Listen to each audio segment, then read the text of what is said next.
ಜಿಲ್ಲಾಧ್ಯಕ್ಷರ ಗಮನಕ್ಕೂ ನಾನು ತಂದಿದ್ದೀನಿ. ಜಿಲ್ಲಾಧ್ಯಕ್ಷರಿಗೆ ಹೇಳಿದ್ದೀನಿ. ಮೊನ್ನೆ ಅಕಾಲಿಕ ಮಳೆಯಿಂದ ರಾಣೆಬೆನ್ನೂರು ತಾಲೂಕಿನಾದ್ಯಂತ ಸುಮಾರು 1000ಕ್ಕೂ ಹೆಚ್ಚು ಎಕರೆ ಭತ್ತ, ಅಡಿಕೆ ಮತ್ತು ತೋಟಗಾರಿಕೆ ಸಿರಿಕಲ್ಚರ್ ಬೆಳೆ ಎಲ್ಲ ಹಾಳಾಗಿತ್ತು. ನೀವು 8 ದಿನದೊಳಗೆ ಪರಿಹಾರ ಕೊಡಲಿಲ್ಲ ಅಂದರೆ 8 ದಿನದಾಗ ನೀವು ಪರಿಹಾರ ಕೊಡಲಿಲ್ಲ ಅಂದರೆ ನಾವು ಸರ್ಕಾರದ ಪುಣ್ಯಾರಾಧನೆ ಮಾಡ್ತೇವೆ, ತಿಥಿ ಮಾಡ್ತೇವೆ. ಯಾಕಂದ್ರೆ ಕಷ್ಟ ಸುಖ ಕೇಳಲಾರ್ದ್ರೆ ಸತ್ತಿರ್ತಾರೆ ಅಂತ ತಿಳ್ಕೊಂತೀವಿ ಅಂತ ಹೇಳಿ ನಾವು ಪುಣ್ಯಾರಾಧನೆ ಮಾಡ್ತೀವಿ ಸರ್ಕಾರದ್ದು ಅಂತ ನಾವೆಲ್ಲ ಅನೌನ್ಸ್ ಮಾಡಿದ್ವಿ. ಆ ದೆಸೆಯಲ್ಲಿ ಶಾಸಕರು ಮತ್ತು ಜಿಲ್ಲಾಧಿಕಾರಿ ಮತ್ತು ಎಲ್ಲ ಇಲಾಖೆಯ ಮುಖ್ಯಸ್ಥರು ಎಲ್ಲ ಕಡೆ ತಾಲೂಕಿನಾದ್ಯಂತ ಹೋಗಿ ಸರ್ವೆ ಮಾಡಿ ನಾವು 30-31ನೇ ತಾರೀಕು ಒಳಗಾಗಿ ಪರಿಹಾರ ಕೊಡ್ತೇವೆ ಅಂದಿದ್ರು.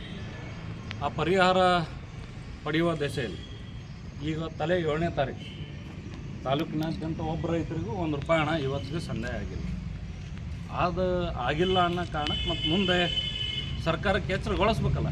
ಅವ್ರು ಮೋಸ್ಟ್ಲಿ ಮುಖ್ಯಮಂತ್ರಿಗಳ ಆಯ್ಕೆ ಗೊಂದಲದಲ್ಲಿದ್ದರು, ಯಾವ ಗೊಂದಲದಲ್ಲಿದ್ದರೂ ನಮಗೆ ಐಡಿಯಾ ಇಲ್ಲ. ಸೊ ಈಗ ಸರ್ಕಾರನೂ ಸ್ಥಿರ ಆಗಿದೆ, ಮುಖ್ಯಮಂತ್ರಿಗಳು ಚೇಂಜ್ ಆಗಿದ್ದಾರೆ, ಎಲ್ಲ ಆಗಿದೆ.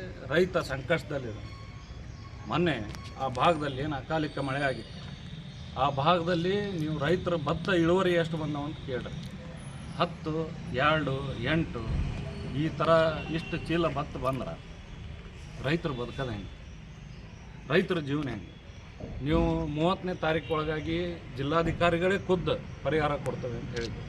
ಡಿಸ್ಟ್ರಿಕ್ಟ್ ಡಿಸಾಸ್ಟರ್ ಮ್ಯಾನೇಜ್ಮೆಂಟ್ ಅಧ್ಯಕ್ಷರು ನೀವು ಮಾಡಬೇಕಲ್ಲ. ಪರಿಹಾರ ಎಷ್ಟು ಜನಕ್ಕೆ ಕೊಟ್ಟು ಹೋಗಲಿ, ಪರಿಹಾರ ಕೊಡೋದು ಮತ್ತೊಂದು ಕಡೆಗೆ ಇರಲಿ. ನೀವು ಟೋಟಲ್ ಅನಾಲಿಸಿಸ್ ಏನು ಮಾಡಿರಿ ಅದನ್ನಾರ ಹೇಳಬೇಕಲ್ಲ. ಎಷ್ಟು ಪಾರ್ಷಿಯಲ್ ಡ್ಯಾಮೇಜ್ ಆಗಿದೆ, ಎಷ್ಟು ಕಂಪ್ಲೀಟ್ ಡ್ಯಾಮೇಜ್ ಆಗಿದೆ, ಎಷ್ಟು ಎಕರೆ ಪೂರ ಹಾಳಾಗಿದೆ, ಎಷ್ಟು ಎಕರೆ ಪಾರ್ಷಿಯಲಿ ಆಗಿದೆ, ಎಷ್ಟು ತೋಟಗಾರಿಕೆ ಬೆಳೆಗಳು ಹಾಳಾಗಿದ್ದಾವೆ, ಎಷ್ಟು ಸಿರಿಕಲ್ಚರ್ ಬೆಳೆ ಹಾಳಾಗಿದೆ ಅನ್ನೋದನ್ನು ಹೇಳಬೇಕು ಸರ್ಕಾರ, ಅಥವಾ ಜಿಲ್ಲಾಧಿಕಾರಿಗಳ ಹೇಳಬೇಕು, ಅಥವಾ ಶಾಸಕರೇ ಹೇಳಬೇಕು. ಅವ್ರು ಯಾರೂ ಆ ದೆಸೆಯಲ್ಲಿ ಹೇಳೋ ಪ್ರಯತ್ನಗಳನ್ನು ಮಾಡ್ತಾಯಿಲ್ಲ. ಸೊ ನಾನು ತಮ್ಮ ಮುಖಾಂತರ ಆಗ್ರಹ ಮಾಡ್ತೇನೆ, ಈ ಕೂಡಲೇ ಪರಿಹಾರ ಕೊಡೋ ದೆಸೆಯಲ್ಲಿ ಫಸ್ಟು ಎಷ್ಟು ಹಾಳಾಗಿದೆ ಅನ್ನೋದನ್ನು ಡಿಕ್ಲೇರ್ ಮಾಡಿ. 2ನೇದ್ದು ಇಮಿಡಿಯೇಟಾಗಿ ನೀವು ಪರಿಹಾರ ಘೋಷಣೆ ಮಾಡಬೇಕು. ಇಲ್ಲ ಅಂದರೆ ನಮ್ಮ ರೈತರು ನಾವೇನು ಅವಾಗ ಆಗ್ರಹ ಮಾಡಿದ್ವಿ, 1 ಎಕರೆ ಭತ್ತಕ್ಕೆ 40,000, ಅಡಿಕೆಗೆ 1 ಲಕ್ಷ, ಸಿರಿಕಲ್ಚರ್ಗೆ 80,000 ಈ ಥರ ಪರಿಹಾರ ನೀವು ಕೊಡ್ರಿ ಅಂತ ನಾವು ಕೇಳಿದ್ವಿ. ಅದೇ ಥರ ನೀವು ಪರಿಹಾರಗಳನ್ನು ಕೊಡ್ರಿ ಅಂತ ಮತ್ತೊಮ್ಮೆ ನಿಮಗೆ ಆಗ್ರಹ ಮಾಡ್ತಾಯಿದ್ದೇವೆ. ಸರ್ಕಾರ ಬದಲಾಗಿದೆ, ಮುಖ್ಯಮಂತ್ರಿ ಚೇಂಜ್ ಆಗಿದ್ದಾರೆ, ಎಲ್ಲ ಆಗಿ ಹೋಗಿದೆ. ಎಲ್ಲ ಆದ ಗಳಿಗೆಯಲ್ಲೂ ನೀವು ರೈತರಿಗೆ ಪರಿಹಾರ ಕೊಡಲಿಲ್ಲ ಅಂದರೆ ಏನು ಅರ್ಥ ಅನ್ನೋದನ್ನು ಜನ ನಿರ್ಧಾರ ಮಾಡ್ತಾರೆ. ಈಗ ಬಿತ್ತನೆ ಹಂಗಾಮು ಇದೆ. ಬಿತ್ತನೆ ಹಂಗಾಮು ಇರೋದ್ರಿಂದ ನಾವೆಲ್ಲ ರೈತರು ಸ್ಟ್ರೈಕ್ ಮಾಡೋಕ್ಕೆ ಹೋದ್ರೆ ಮೊದಲ ಪೀಕ್ ಹಾಳಾಗ್ಯಾವ ನಾವು. ಮತ್ತು ಈಗ ಬಿತ್ತೋದನ್ನು ಕೆಡಿಸ್ಕೊಂಡು ಮತ್ತೊಂದಿಷ್ಟು ಲಾಸಿಗೆ ಬರ್ತದೆ. ಆ ತೊಂದರೆ ನಮ್ಮ ರೈತರಿಗೆ ಆಗಬಾರ್ದು ಅನ್ನೋ ದೆಸೆಯಲ್ಲಿ ಮುಂದಿನ ದಿನಮಾನದಲ್ಲಿ ಇದೇ ಸ್ಥಳದಲ್ಲಿನೇ ತಾಲೂಕಿನಾದ್ಯಂತ ಎಲ್ಲ ರೈತರನ್ನು ಕರೆಸಿ ನಮ್ಮ ಹೋರಾಟದ ರೂಪುರೇಷೆ ಹೆಂಗಿರಬೇಕು, ನಮ್ಮ ಪರಿಹಾರ ಪಡೆಯೋಕೆ ನಾವೆಲ್ಲ ಹೋರಾಟಗಳನ್ನು ಯಾವ ಆ್ಯಂಗಲ್ನಲ್ಲಿ ಮಾಡ್ಬೇಕು ಅನ್ನೋದನ್ನು ನಾವೆಲ್ಲ ನಿರ್ಧಾರ ಮಾಡ್ತೇವೆ ಅನ್ನೋ ಮಾತನ್ನು ಈ ಸಂದರ್ಭದಲ್ಲಿ ಹೇಳ್ತೇನೆ. ನಿಮಗೆ ಗೊತ್ತಿರಲಿ, ಮುಂಗಾರು ಹಂಗಾಮು ಸ್ಟಾರ್ಟ್ ಆಗಿದೆ. ಸರ್ಕಾರ ಈಗ ನೀವು ಗೊಬ್ಬರ ಕೇಳ್ರಿ, ಕೇಂದ್ರ ಸರ್ಕಾರನ ಕೇಳ್ರಿ ಅಂತ ಹೇಳ್ತಾರೆ. ಆ್ಯಕ್ಚುಲಿ ರಾಜ್ಯ ಸರ್ಕಾರ ಫೆಡರೇಷನ್ ಆಫ್ ಫರ್ಟಿಲೈಸರ್ ಓನರ್ಸ್ ಏನಿರ್ತಾರೆ, ಅಂದರೆ ಗೊಬ್ಬರವನ್ನು ತಯಾರು ಮಾಡುವಂಥ ಕಂಪ್ನಿದೊಂದು ಫೆಡರೇಷನ್ ಇದೆ.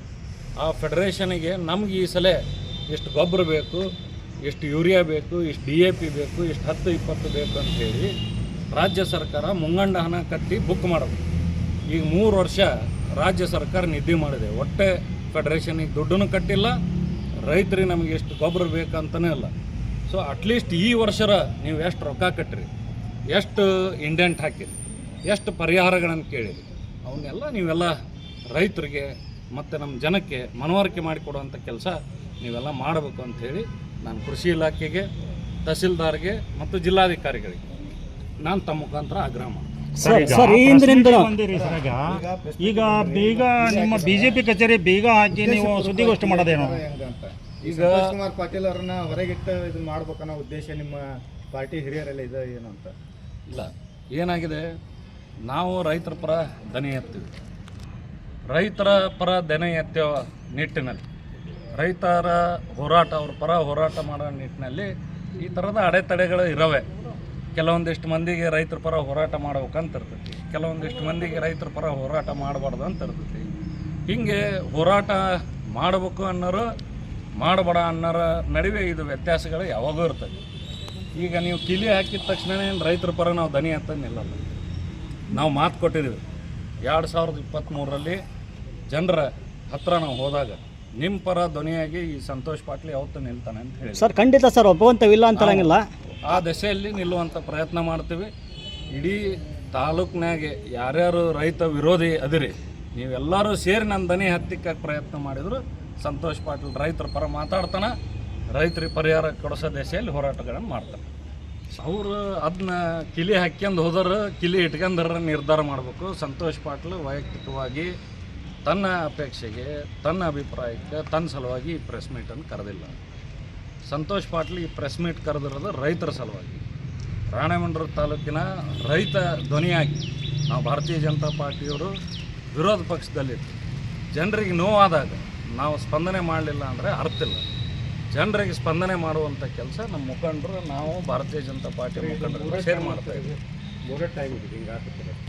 ಅನಿವಾರ್ಯ, ಸಾಂದರ್ಭಿಕವಾಗಿ ಹಾಗೆ ಇದು ಹೋರಾಟದ ಹಾದಿಯಲ್ಲಿ ಅಲ್ಲ, ಎಲ್ಲೋ ಒಂದು ಕಡೆ ಉದ್ದೇಶಪೂರ್ವಕವಾಗಿ ಮಾಡ್ತಾ ಇದ್ದಾರೆ ಅಂತ ತಮಗೆ ಅನಿಸ್ತಾ ಇದೆ ಏನು ಅಂತ. ಅಲ್ಲ, ಸಂತೋಷ್ ಪಾಟೀಲ್ನ ತುಳಿಲಿ, ನನಗೇನು ಅಭ್ಯಂತರ ಇಲ್ಲ. ತುಳಿಯೋದು, ಹೇಳೋದು, ಬೆಳೆಯೋದು ಇರೋದೇ.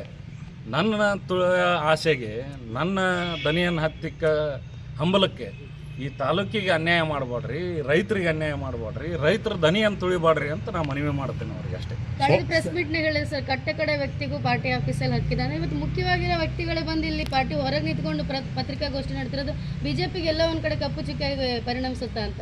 ಇಲ್ಲ, ಹೆಂಗಿರ್ತೈತಿ, ಕೆಲವೊಮ್ಮೆ executive class, lower class, middle class ಅಂತ ಸೀಟ್ ಇರ್ತವೆ. ಈ ಸಿನಿಮಾ ಥಿಯೇಟ್ರಿಗೆ ಹೋದಾಗ balcony, first class, second class, executive class. Sir ನೀವು ಯಾವ ಕ್ಲಾಸ್ ಸರ್? ನಾವು ಈ ರೈತರ ಪರ ಇರೋ ಕ್ಲಾಸ್ ಫುಟ್ಪಾತ್. ನೀವು ನಮ್ಮ ಜೊತೆಗಿದ್ದೀರಿ, ನಾವು ನಿಮ್ಮ ಜೊತೆಗಿರುವಂಥ ಕೆಲಸ ಮಾಡ್ತೀವಿ. ಹಾಗಾದ್ರೆ ಸ್ವಪಕ್ಷದಲ್ಲೇ ನಿಮ್ಮನ್ನು ವಿರೋಧ ಪಕ್ಷದ ನಾಯಕರ ಥರ 100% ಸಿಳ್ಳೆ ಸೀಟೆ ಹೋರಾಟ ಮಾಡ್ರೆ ಗಾಂಧಿ ಕ್ಲಾಸ್ನೇರು. ನಾವು ಗಾಂಧಿ ಕ್ಲಾಸ್ನೇರ ಅಂತ ತಿಳ್ಕೊಂಡೀವಿ. ನಾವು ರೈತರ ಪರ ಹೋರಾಟ ಮಾಡ್ತೀವಿ. ಈ ತಾಲೂಕಿನ ಜನರ ದನಿಯಾಗಿ ನಮ್ಮ ಉಸಿರು ಇರುವವರೆಗೂ ನಾವೆಲ್ಲ ಹೋರಾಟ ಮಾಡ್ತೀವಿ. ವಿರೋಧ ಪಾರ್ಟಿನೇ ಇವಾಗ ಭಿನ್ನ ಮತನ ತೋರಿಸಿದ್ರೆ ಎಲ್ಲೋ ಒಂದ್ ಕಡೆ ತಮ್ಮಲ್ಲೇ ಆಕ್ರೋಶ ಬಿಗ್ಲಾದ್ರೆ ಇವರು ಅಪೋಸಿಷನ್ ಪಾರ್ಟಿನ ಪ್ರಶ್ನೆ ಮಾಡೋದು ಯಾವಾಗ?